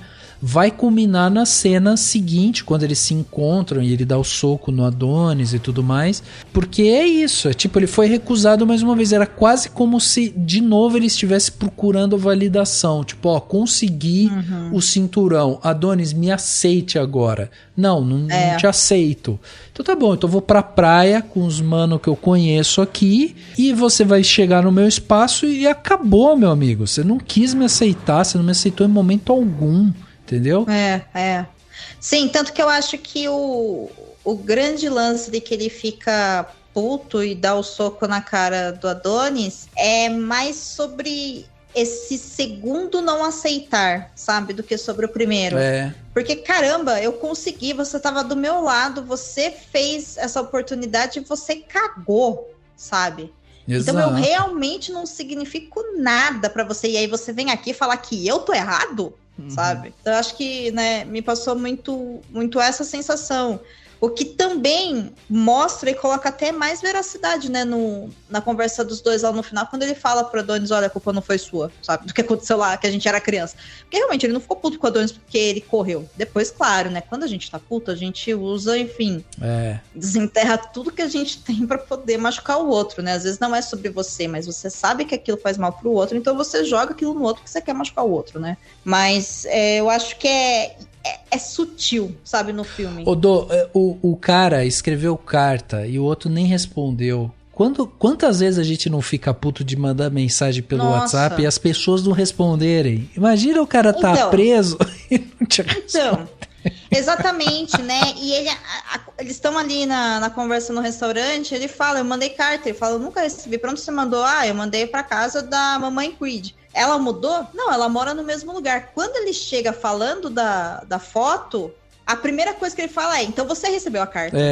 Ou seja, então você tava mentindo pra mim, você tinha essas cartas na mão, né? É isso que ele queria dizer, não é que você recebeu agora essa carta. Você se recusou a falar comigo, então vai meio que validando, né, esse abandono, esse não reconhecimento que aconteceu algumas horas atrás no ringue quando ele ganhou, né? Enfim, que depois eu acho que tudo que ele vai falando, né, pra provocar o Adonis, né, você abandona a família. Não é sobre família, né? Você abandona quem? Você abandona sua família, tipo eu, seu brother, sabe? Seu irmão de infância. Você é esse tipo de gente que vira as costas, né? Então eu acho que tá no filme, mas assim, é sutil, sabe? Tanto que se você não pegar esses detalhezinhos, né, dessa coisa de que ele queria ser validado e não foi, embora assim, tá muito na cara, né? O Jonathan, ele dá muito além das dúvidas, né? Tá na cara que é isso. Tá na cara. Mas se você não conseguir entender, vai dar a impressão de que essa diversidade, ela era uma coisa muito maquiavélica. Então o cara fingiu e fez uma puta de uma confusão, porque ele queria, na verdade, enfrentar o Creed, quando na verdade não era nada disso, né? Ele só queria realmente chegar no pódio. Ou ele vai te dar uma impressão de que, virou do nada o filme e de repente o cara resolveu ser mal igual o Pica-Pau, sabe? Que também não é. Né? Então, é um filme que apesar... E olha que louco, né? Chega até a ser, não sei, talvez poético, né? Um filme pra quem... Você vai lá pra ver dois caras extremamente grandes e, meu Deus do céu, gostosíssimos, lutando. Nossa senhora. Gente, não, a gente não falou aqui, né? Michael B. Jordan, gato pra caramba, né? Não puta que pariu. Né? Gato não, amigo. Todos. Gato somos nós. Eles estão gostosos. Vamos ao termo certo. Sabe? Os caras estão... Meu Deus do céu. Assim, vá no cinema só pra ver ele sem camisa, gente. Vale o ingresso. Vale o ingresso. Porque assim, você olha e você fala como o corpo humano pode ser atraente, entendeu? Tá tudo bem. É isso. É sobre isso a vida. Enfim, se chama arte. E aí, os dois, enfim, eu me perdi na gostosura dos dois, porque eu lembrei. Mas você sabe, do que eu acho que tem outras coisas aqui que eu acho interessante da gente só ressaltar, né? Que complementa muito isso. Não é o filme perfeito, nem nada disso, né? Pra mim, ele tem algumas falhas, até como o Leandro ressaltou, tipo, a Tessa Thompson, eu acho que ela fica muito em segundo plano. As personagens femininas, né, no geral, assim. É filme de hominho. Exatamente, filme de hominho. De hominho batendo em hominho feito para hominho, sabe? Tipo, não vai esperando uma revolução no filme de luta, não vai rolar. Eu dou tudo pra ver mais uma franquia de Creed, só que interpretado pela filha do Adonis. Pô, imagina, isso seria incrível. Eu também acho. Isso seria incrível. E era esse outro ponto que eu acho que eu queria ressaltar também, que são os personagens infantis, né? As crianças que aparecem aí. Porque, cara, eu fico impressionado como hoje o casting é feito de uma maneira que eles encontram os atores que são realmente parecidos com os adultos, assim. É impressionante. O Tadeusz J. Mixon, que é o garoto que faz o Adonis com 15 anos, é muito parecido com o Michael B. Jordan. Ele tem, inclusive, aquele bochechão que o Michael B. Jordan tem, ele tem, assim, também. Absurdo. Deve ser um trabalho da porra, né, pra achar essa galera. Nossa, né? Eu imagino que deva ser. O Spencer Moore II, né, que é o que faz o Damian criança também ele tem uns traços muito fortes, assim, principalmente ele do queixo e tal, o nariz, muito parecido com o Jonathan Majors, assim. Então você olha pra aqueles ali e você fala, são eles pequenos mesmo, assim, tipo, você sente isso. E a Mila Davis Kent, que é a Amara Creed, né, que é essa menina que é a filha do Adonis e da Bianca, nossa, que menina encantadora, assim, encantadora. Charmosíssima, né? Charmosíssima, dá vontade de... Eu me vi vestido de dinossauro servindo chá. Ele não tá vestido de dinossauro, ele tá vestido de sapo, porque a princesa era sapo. Nossa, não tinha pegado essa referência. É a princesa e o sapo. Demais. Né? Maravilhosa cena. E, é isso que você falou, dá vontade de você falar, sai daí, eu vou usar essa roupa de sapo. Sabe? Então, ela é um encanto, Ela e assim, quando eu falo da parte do roteiro, né, que eu acho que o roteiro ele é redondinho, mas é aquilo, é o beabá, sabe, que é feito ali. Eu achei, por exemplo, que quando eles puxam, né, e aí eles fazem a mãe do Adonis morrer, né, e aí é a partir disso que ele se abre com a Bianca, e aí ele resolve que ele vai enfrentar o Damian e não sei o que. Olha lá o clichê, né? Não precisava, né, mas tem que pôr, porque senão, né, isso...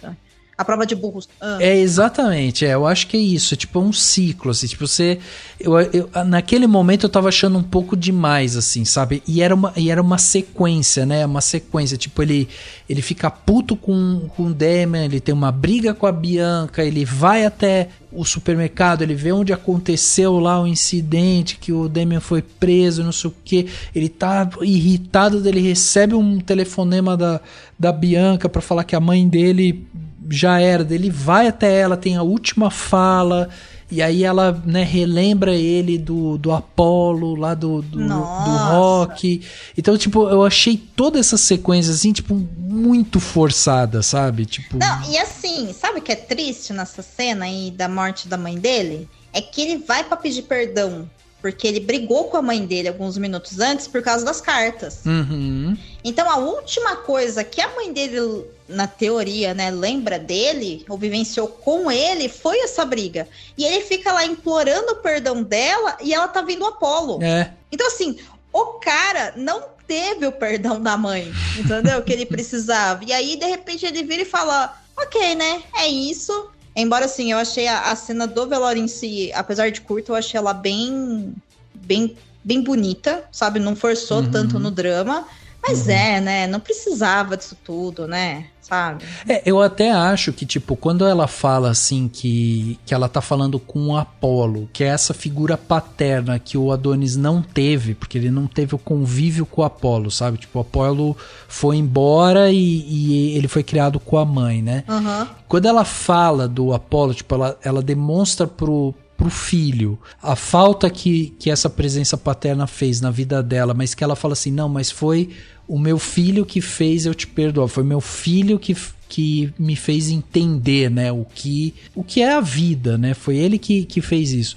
Então eu acho que nesse momento ela não precisa mais perdoar ele, tipo, eu te perdoo, sabe? Eu acho que ela deixou a mensagem pra ele de que, tipo, somos maiores do que essa desavença que tivemos aqui e das bobagens que você já falou pra mim e tal. Então acho que tem uma mensagem nesse sentido, assim, entendeu? Mas eu entendo, assim, que também tem isso, né? Tem essa coisa dele, ele ficou realmente com o sentimento de, tipo, eu não consegui me resolver com a minha mãe, e por isso também ele acaba se abrindo com a Bianca, né? Também. Brought you into my home, bruh. You met my family. I put money up for you. Put the gloves on your hands like you asked. That's enough, Philly. You put the gloves on my hands? Oh, homie, you must be punchy. Because if memory serves, you used to carry my gloves. Get your shit and get out the gym.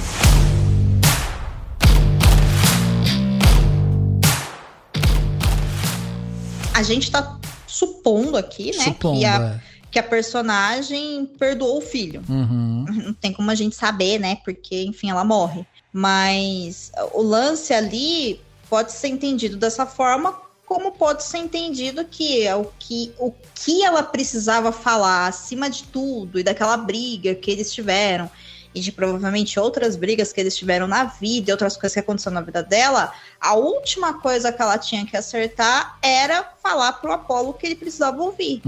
Entendeu? Porque pra mim ele fica muito claro de que ela está confundindo o Adonis com o Apollo. Entendeu? Não é que ela está ignorando o Adonis e fingindo, vou falar com você como se você fosse o seu pai, pra você ouvir o que eu tenho a dizer. Não, eu acho que ela realmente tá alucinando. Sim. E aquilo lá era a última coisa que ela tinha que fazer na vida dela, né? Então, assim, pode ser entendido como, olha, isso é muito mais doloroso do que a briga que a gente teve, como também pode ser entendido do lado dele de a minha mãe, né, enfim, não pôde me perdoar, porque de fato não pôde. Aí vai depender, enfim. Também aqui a gente tá, né, viajando na maionese, porque são personagens e cada um reagiria de um jeito com base na sua interpretação. Mas eu acho que é o fato dele não conseguir ouvir, né, da mãe dele que faz depois, porque ele vai conversar com a Bianca e eu amo essa cena dos dois, eu acho maravilhosa, que é ele falando pra ela que, olha, você lida com sentimentos melhor do que eu. E ela vira e fala, eu não lido, eu tento o tempo todo. Sabe? Isso é ótimo mesmo. Eu perdi também a figura materna que eu tinha, sabe? Ou seja, eu tô na mesma que você, eu tô sofrendo. Eu, quando saí da minha carreira e saí do palco e precisei construir outra carreira, eu fiquei pensando em tudo aquilo que eu não teria. E assim, eu não posso ter, isso me machuca todos os dias. Ao contrário dele que se aposentou, porque na teoria, porque ele quis, né? Mas aparentemente ele está ok com isso. Pelo menos no começo do filme, ele tá ok com a família dele, ele se veste de sapo, ele descansa à tarde, entendeu? Ele não tá passando por isso. Quem tá desesperada tentando produzir, trabalhar e e sugar, né, enfim, o pouco de arte que ainda consegue de si pra jogar no mundo é ela. Né? Tanto que não à toa é o que o Damian consegue ver nela e consegue puxar dela, né? Ele só volta porque ele tem esse acordo com o Damian pra acertar. Agora, se o Damian não tivesse voltado, o Creed não ia voltar pro ringue. Você entendeu? Então, assim, é outro rolê, né, dos dois ali. Ele tava resolvido com isso, ela não. Então, eu acho muito potente essa cena dos dois. E sim, eu concordo com vocês, né? Deveria ter mais testa, assim como também os dois têm aquela conversa, aí passa depois a última meia hora do filme do cara puxando avião e correndo montanha, sabe? Não, mas aí é a clássica cena de treinamento, sequência de treinamento que tem que ter em qualquer filme de boxe. Isso, não, eu concordo, eu não tô reclamando. Inclusive, pode puxar o avião de novo na minha frente, eu vou curtir ver. Só que assim, tu não podia ligar pra tua mulher, né? Pra falar um oi? Eu fiquei pensando, você não tem mais família, sabe? Tipo, elas estão ok com isso? E claro, o filme não é sobre isso, né? Não, mas é um comentário cena, né? Sobre relações de gênero, né? Você, historicamente, na sociedade, tem... A mulher costuma a pensar, né? A sua própria vida e as suas coisas de uma forma muito mais reflexiva, talvez, e se entende, né? Aliás, esse é um mito, né? Que se joga diante da mulher e que o homem não, né? O homem não consegue, né?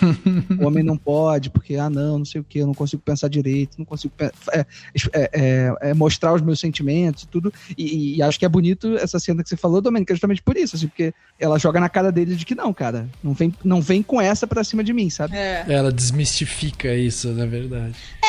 E eu acho que, acima de tudo, mostra mesmo essa diferença entre os dois caminhos que a gente falou há pouco, né? Você pode processar através da fala, você pode processar através de um esporte, você pode processar através de arte, de hobby, como ela fala pra ele, né? Arruma um hobby, sabe? Agora, que na verdade o que ela tá falando resolva essa merda que tá aí dentro. E é isso, cada um vai reagir do seu jeito, né? Vai resolver do seu jeito. Agora o lance você não pode deixar isso te dominar e atrapalhar a nossa vida. Mas eu também não vou ficar aqui aguentando você, né, agindo desse jeito, meu irmão. E não vem falar pra mim que eu sou muito mais resolvida, que eu não sofro. Ou sou um ser humano como você. Ou alecrim dourado do sofrimento, sabe? É isso, né? Sabe, basicamente, né, que é falado. Então é bem interessante. Mas eu fiquei realmente na última parte do filme, a família dele vai aparecer em algum momento, e elas aparecem, né, na luta final. Mas eu achei que elas não iam aparecer em determinado momento. Eu falei, gente, esse homem só treina, sabe? Não toma café, não almoça, não liga pra mulher, não dorme, não toma banho, sabe? Sei lá, né? Ela desaparece do filme. É muito tempo de luta, sabe? De treinamento pra ele ficar lá sem a família dele. Eu gosto muito desse final do filme, sabe? Onde você não tem aquela coisa de a derrota, né, e o outro ser colocado numa posição de inferioridade e tudo mais, sabe? E mesmo essa redenção dos dois, o papo final deles, o perdão que ambos se dão, né, ali, eu acho bem legal esse caminho que eles percorreram. O Michael B. Jordan, ele faz, né, em alguns momentos essas brincadeiras mostrando, tipo, como eles são opostos, né? Ele até faz isso de uma maneira bem didática, assim, tipo, coloca uma parede entre os dois, e os dois meio que se entreolhando assim, sem se olhar, né? Então eles sempre estão... Existe uma coisa ali, né, que é meio que intransponível entre eles em algum momento. Depois, quando eles vão lutar, um veste preto, o outro tá vestindo branco. Sim. Então eles estão sempre em polos diferentes, né? Estão sempre separados, estão sempre distantes. E naquele momento, quando eles vão para aquela última fala, e aí você tem o Creed, né, vestido inteiro de branco, com aqueles adornos ali da bandeira americana e tal, e ele senta do lado do Damian, e daí eles conversam. Eu achei muito bom que ele se coloca, né? Não é uma conversa em que um tá em pé e o outro tá sentado e tal, não, eles se colocam na mesma posição. Aí o Michael B. Jordan trabalha com uma câmera um pouco mais fechada, meio que para dar a entender pra gente ali que tá tendo realmente esse momento muito íntimo dos dois, e as sutilezas, né, da interpretação. Então, como os dois conseguem acessar essa parte em que a Bianca falava. Você precisa falar, tem coisa que você precisa falar. Tem coisa que você vai resolver no ringue. Então você precisa ir lá e fazer ele entender no ringue, porque talvez esse cara não entenda, mesmo que você chegue lá declamando poemas e falando sobre seus sentimentos, talvez ele não entenda realmente. Mas no ringue vocês vão se entender, e eles se entendem no ringue. Mas aí, quebrada essa parede, eles vão se entender na fala mesmo, na exposição daquilo que eles estão sentindo. E aí, quando eles finalmente, né, se entendem, um entende o lado do outro ali e tal, e a última fala do Creed pro Damian é: você sabe onde me... se você precisar de mim, você sabe onde me encontrar. Eu acho excelente isso, porque é isso, tá posto. Tipo, a gente não precisa ser inimigo, a gente não precisa se odiar.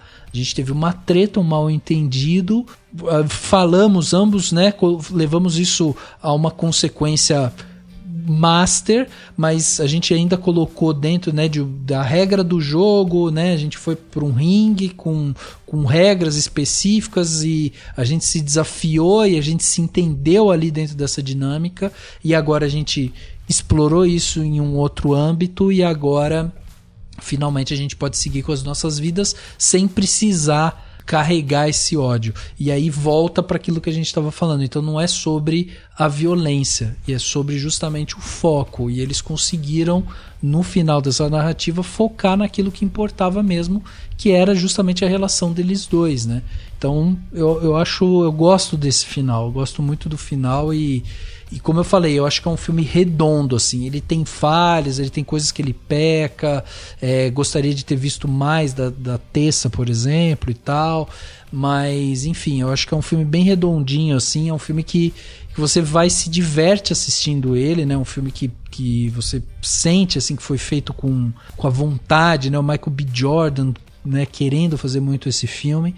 E enfim, eu acho que é um filme que vale realmente ser assistido no cinema, porque ele tem qualidades cinematográficas mesmo, sabe? De tela grande e tal. Eu acho isso legal. Sim, os dois sem camisa, gente, na tela do cinema.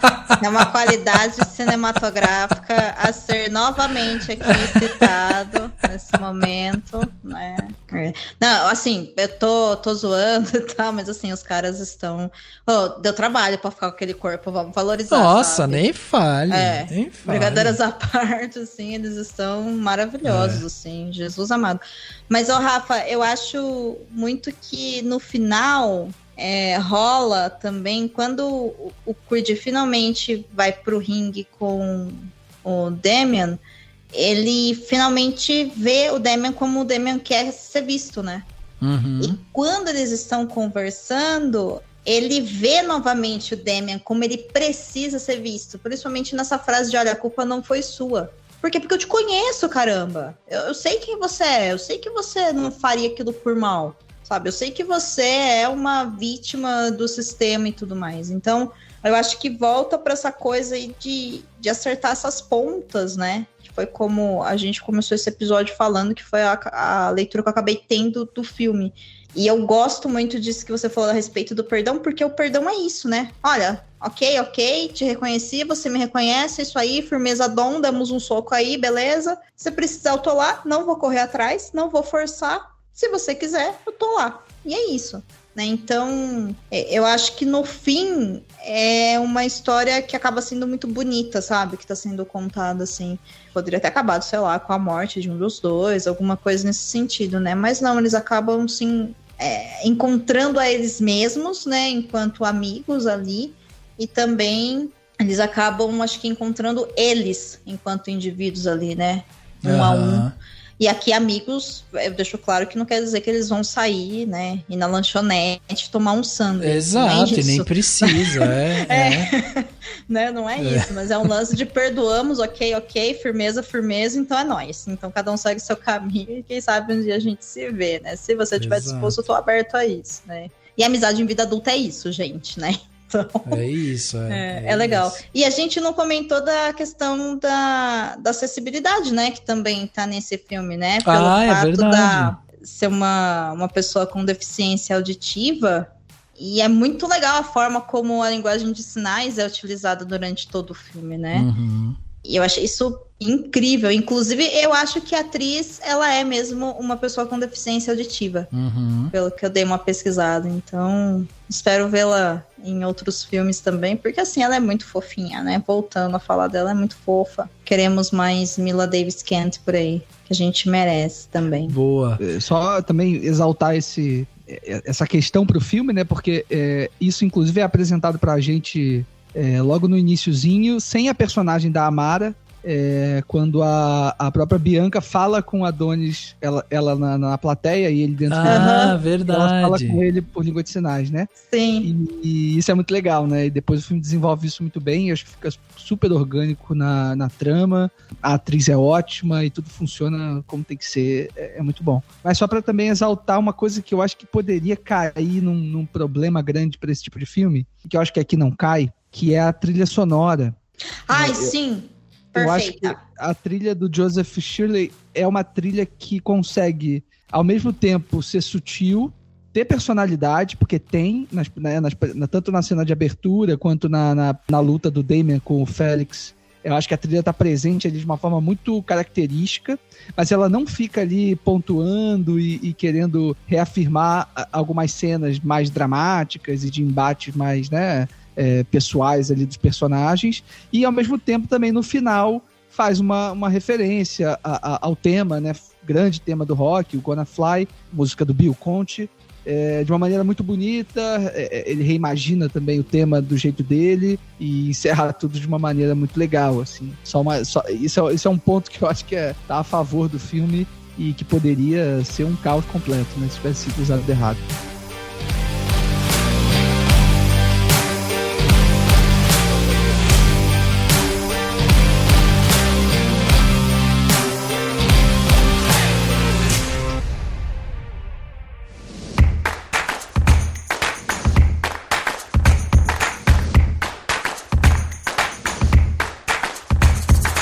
Plano detalhe da semana, aquele momento pra gente dar dicas pra vocês ouvintes, né? Pra vocês fazerem aí algo diferente durante a semana.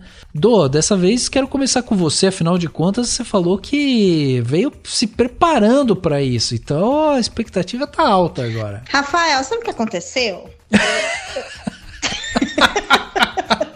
Ih, começou com a desculpinha. Não, desculpa não. Eu tava voltando do cinema, dirigindo meu carrinho, tchururu, e aí eu pensando, tem que escolher esse negócio aí. E eu tava ainda pensando, enfim, na vantagem de ter pago R$15 pra ver aqueles dois homens sem camisa naquele tamanho. Eu fiquei muito surpreso com essa experiência, realmente, gente, assim, me marcou. E aí, eu me lembrei de um reality show que eu tô assistindo com o Basso, que se chama A Batalha dos 100. Vocês já ouviram falar? Sim, se assistir, opa! A minha companheira tá assistindo, assim, ela tá se amarrando demais. É isso, entendeu? Então, assim, é autoexplicativo, né? Pra quem gosta de ver pessoas com os corpos muito bem definidos, tem um reality show na Netflix, que é uma produção sul-coreana, que tem como uma proposta colocar 100 pessoas que, enfim, são de diferentes áreas, tem artista, esportista, pessoas comuns, enfim, mas todos eles têm corpos bastante definidos e gostosíssimos, e a ideia da série, que é uma ideia de merda inacreditável, mas, enfim, né, reality show, é descobrir qual que é o corpo perfeito, e para isso eles têm que passar por várias provas de força, principalmente força, gente, eu não vou mentir não tem muita resistência não, tem mais força. Então, assim, não são competições justas, porque você tem lá tanto, sei lá, um cara de 120 quilos que é campeão de não sei o que lá, como uma menina de 45 quilos que é super malhada, competindo na mesma prova. Então é claro, né, que não é justo, mas é interessante para você ver, inclusive, enfim, corpos. Eu acho que é isso. É o único motivo pra você assistir, né? Você admirar corpos de pessoas bonitas e que, enfim, batalharam bastante pra ter aqueles corpos, e é isso. Chama Batalha dos 100, mas deveria chamar Batalha dos Corpos. Mas aí ia ficar com uma ideia de true crime muito errado, né? Enfim. Então é uma dica aí pra quem quiser passar um tempo sem acrescentar nada na sua vida, mas conhecendo algumas pessoas e figuras interessantes do sul da Coreia e também, né, admirando pessoas belas e maravilhosas, porque faz bem também, gente. Então, eu amo essa dica. Eu amo nessa série a repetição das reações, que são sempre 3 vezes. Sim, inclusive, gente, é muito uma pegada, assim, sei lá, de anime, sabe, que fala a mesma coisa. Assim, a série não tem conteúdo, o reality show não tem conteúdo.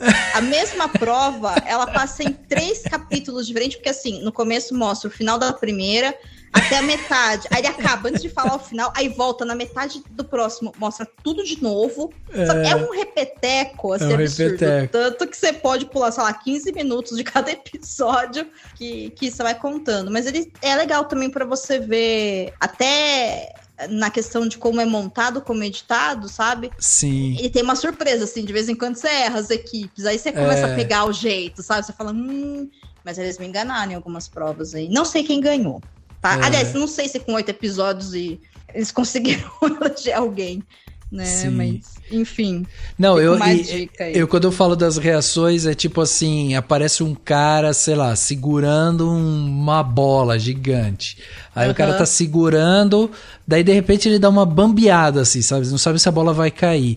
Aí, quando ele dá essa bambeada, a câmera vai lá na plateia, que são os outros jogadores, né? Os outros competidores. E aí os outros competidores fazendo assim, aí corta, aí aparece o cara dando a mesma bambeada em outro ângulo. Aí pra ter certeza que bambeou, tá? Pra ter certeza que... Aí volta pra mesma plateia e é a mesma voz. Aí eles fazendo de novo. Gente. E repete isso umas 3 vezes sempre, assim. É muito engraçado. É muito engraçado. E o Rodrigo tá assistindo Inuyasha, né? Aí eu tava tirando sarro, porque assim, Inuyasha acontece isso também, mas é no diálogo, né? Sei lá, por exemplo, o sol está nascendo, mas você viu que o sol está nascendo, mas falaram que o sol está nascendo. Gente, o sol está nascendo, sabe? Então é igual, assim, é a mesma coisa, só que é imagem, né? E reações. Então, assim, é muito legal pra passar um tempo. Você não tem nada pra assistir, você não tem nada pra fazer. Assiste a Batalha do 100. Tá? Não é uma coisa que vai mudar a sua vida. Eu acho relaxante, relaxante. É isso. Enquanto não chega até de laço, né? Dia 15 de março, né? Fica aqui a indicação 2.0 do futuro. 15 de março chega até de laço, a 3ª temporada na Apple. Até lá, assiste a Batalha do 100 aí pra descobrir o que tem o Cor Perfeito. Inclusive, é muito legal e ao mesmo tempo ofensivo, né? Porque quem perde tem que destruir o próprio busto, né? E eu achei pesado, sabe? Achei pesado, mas eles que lutem, né? Tá eles que lutem, exatamente. Muito bom, Dô.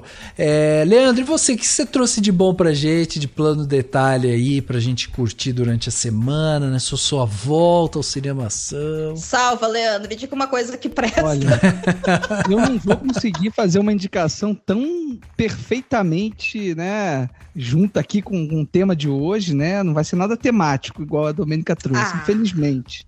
Não, imagina. Acho que não, as indicações não são sobre corpos sarados e força. 2 horas de programa pra falar que é sobre homem gostoso se batendo, né? O cara acabou com tudo que a gente fez. Mas gente, eu vou fazer o quê? É isso. Mas eu vou fazer o seguinte, eu vou fazer duas indicações, Rafa. A primeira que eu pensei tem a ver mais com, enfim, morar no Rio de Janeiro, né? Então, como eu sei que provavelmente você tem muitos ouvintes em São Paulo e também em vários outros lugares do Brasil, eu vou fazer uma segunda que aí vai dar para ser ouvida por todo mundo. A primeira é falar da mostra sobre a Chantal Akerman, né? Uma diretora importantíssima, maravilhosa, todo mundo deve assistir. Está acontecendo aqui na Cinemateca do MAN, aqui no Rio de Janeiro, nesse mês de março. Bom, recentemente o Jeanne Dielman, né? O filme mais famoso, importante dela, foi eleito muito recentemente pela Sight and Sound, aquela revista britânica, né, como o maior filme de todos os tempos. Então, recomendo para quem estiver no Rio poder dar um pulinho ali na Cinemateca para curtir os filmes da Chantal.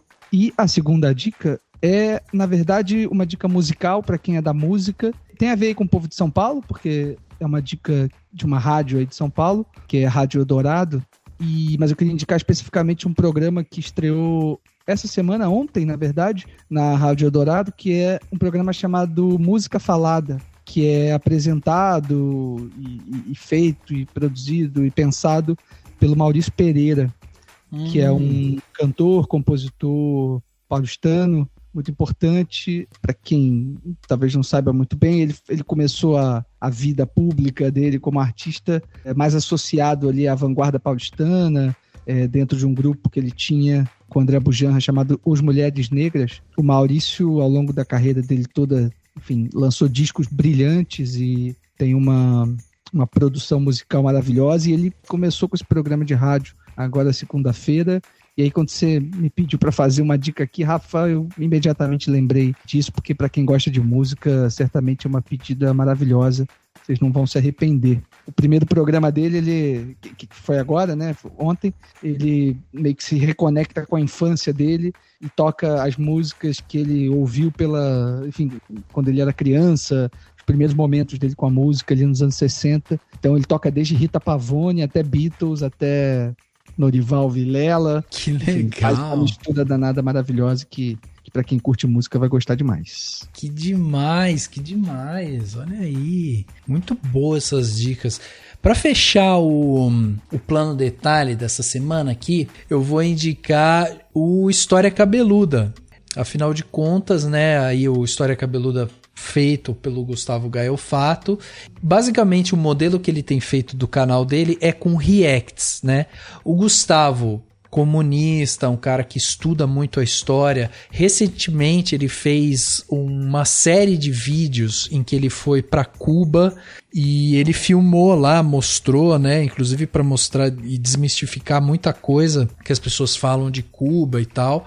E aí ele fez uma série de vídeos dele lá caminhando, mostrando como é que é a cidade que ele estava, as coisas por onde ele visitou, e ele tem soltado, ele solta, né, com muita frequência vídeos com reacts, e os que eu mais gosto, que eu acho mais divertido, é justamente ele tendo reações a esses liberais e tal que vão lá dar receita de bolo, ficam falando muita merda com convicção, né? E aí ele tem os reacts dele. E eu acho muito engraçado. Eu acho ele um cara muito engraçado e além de engraçado, eu acho ele, como eu falei, né? Ele é um cara didático, ele é um cara que tem um linguajar assim moderno. Eu descobri recentemente que ele tem acho que 29 anos, ele é super novo.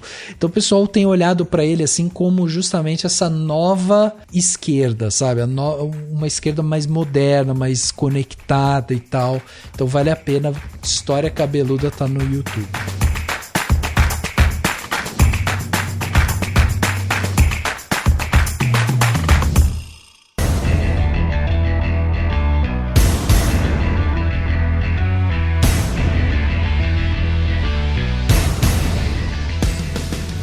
Gente, é isso. Chegando aqui no final desse podcast Cinemação 497, batemos um papo aqui sobre Creed 3, né? Um papo muito legal aí sobre esse filme que tá no cinema, então se você não viu, corre lá para assistir.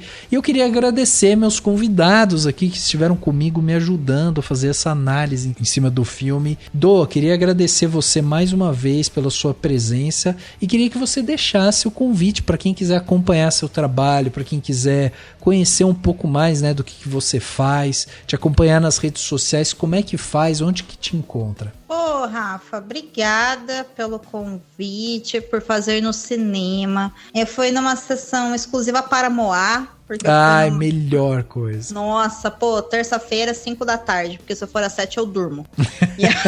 Então foi divertido fazer isso. Fazia muitos anos que eu não ia no cinema sozinha e foi, assim, espetacular. E foi ótimo também, né, poder conversar e ter essa troca tão bacana com o Leandro. Então, obrigada, Leandro, por essa conversa. Obrigado você.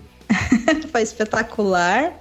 E para quem quiser me acompanhar nas redes, estou lá no Twitter e no Instagram, em Domenica_Mendes. No Instagram eu busco postar conteúdo sobre produção de podcast. No Twitter, eu não sei o que eu faço no Twitter, gente, eu uso errado.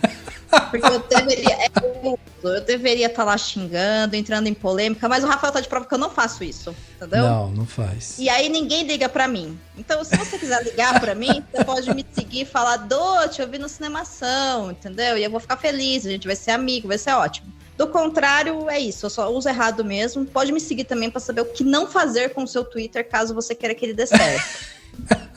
Pode ser também, pode ser, fica aí várias opções, né? É uma boa. Agora, pra quem quiser, enfim, me acompanhar assim numa vibe mais vida pessoal e coisas aleatórias, eu fiz um outro Instagram que chama descomplica.do. Lá eu posto mais sobre o meu dia a dia e tento falar de outras coisas que não sejam podcast. E eu também tô sempre lá, né, de olho no que o Farofa e o Paçoca estão postando no seu Instagram, que é farofa.ocão.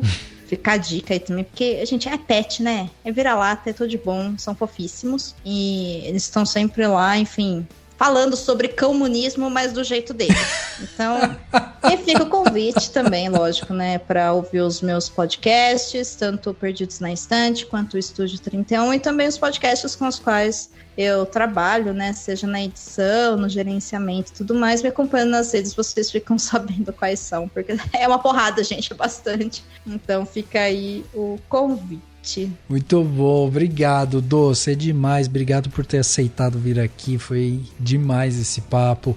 Leandro, obrigado também pelo papo aqui, fazia tempo que você não vinha, quero te trazer mais, viu, Leandro? Vou te trazer mais, com mais frequência aqui, pra galera já ir se acostumando com a sua voz. Então, obrigado, e também deixa aí, rede social, canais, enfim, tudo que a galera puder fazer pra te acompanhar e conhecer um pouco mais do que você faz, onde que te acha? Você fala da boca pra fora, meu amigo. Olha, ele fala isso pra todo mundo, viu, Leandro? Não acredita nele, não. Não, deixa eu te falar uma coisa séria, bicho. Cara, 497 programas, uau. O 500 tá chegando aí, né? Você já já preparou, cara, a comemoração, bodas de sei lá o quê. Como é que é, hein? Que coisa linda, cara. Muito tempo gravando, hein? Muito programa, hein? Muito programa. Tá no forno, 500 está no forno, Leandro. Vai ser um episódio, olha que eu tô apaixonado pelo episódio. Vai ser um troço muito legal, quase um documentário. Pô, que legal. Que mais? Pô, um prazerzaço falar aqui com vocês sobre Creed, que é... Enfim, como eu falei aqui no programa inteiro, assim, é um troço que eu gosto de ver, gosto da franquia toda, acho divertidíssimo ver e falar sobre ele. Então achei que você me convidou pro programa certo. Foi maravilhoso o papo aqui com você, Rafa. Prazer, Domênica, muito bom te conhecer, poder gravar aqui juntinho contigo também. Eu não sei, eu sou meio ruim, assim, com as coisas das redes sociais, mas eu acho que se vocês procurarem Leandro Luz pelo Twitter, Instagram, sei lá, Letterboxd e tal, eu tô por lá. Agora, eu não vou desapontar os meus amigos do Plano Sequência, esse eu vou tentar falar certinho. Tá. A gente tá no Twitter com @PlanoSecCast, resumindo ali, né, Plano Sequência. A gente posta sempre os programas ali também no Twitter e, obviamente, entrando no Spotify, Google Podcasts, Apple, Deezer, etc. Vocês procuram por Plano Sequência Podcast, vocês vão achar a gente também. O Plano Sequência também tem um Instagram, também, Plano SecCast, pode dar uma olhadinha lá. Também, obviamente, deixar aqui o @umdisco-um-filme, que é esse outro podcast que eu tenho feito com o Gabriel Ritter, como eu falei no início. Se vocês puderem procurar também, é fácil, @umdisco-um-filme, tanto no Twitter quanto no Instagram. A gente divulga sempre os programas, né? Para além disso, só agradecer mesmo, meu querido. Lembrando que é Leandro Luz, luz de iluminação, luz, não é Luiz, é luz, certo? Isso aí. E lembrando, gente, que é com Z, tá? Com Z. É bom lembrar, porque vai que... eu não achei o moço da luz com essa. Não, com Z. É isso, gente. Olha, se você gostou, né, desse nosso trabalho, lembre-se de seguir no Spotify, assinar na Apple Podcast, se inscrever no Google Podcast ou no Castbox e favoritar no Deezer. Assim você garante que vai receber todos os nossos episódios. Envie seu comentário sobre esse episódio para as nossas redes sociais ou através do nosso e-mail, né, contato@cinemação.com, e, se possível, né, torne torne-se um patrão, um apoiador aqui do Cinemação. Através de um valor de um cafezinho, você já vai estar ajudando demais a gente. O link para apoiar vai estar no post desse podcast. O podcast Cinemação 497 fica por aqui e a gente se vê no próximo.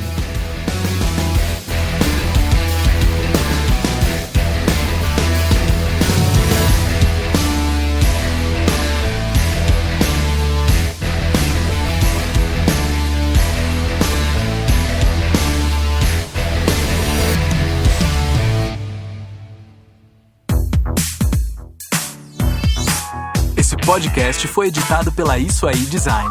Tudo isso é forma com função. É design estratégico. É isso aí.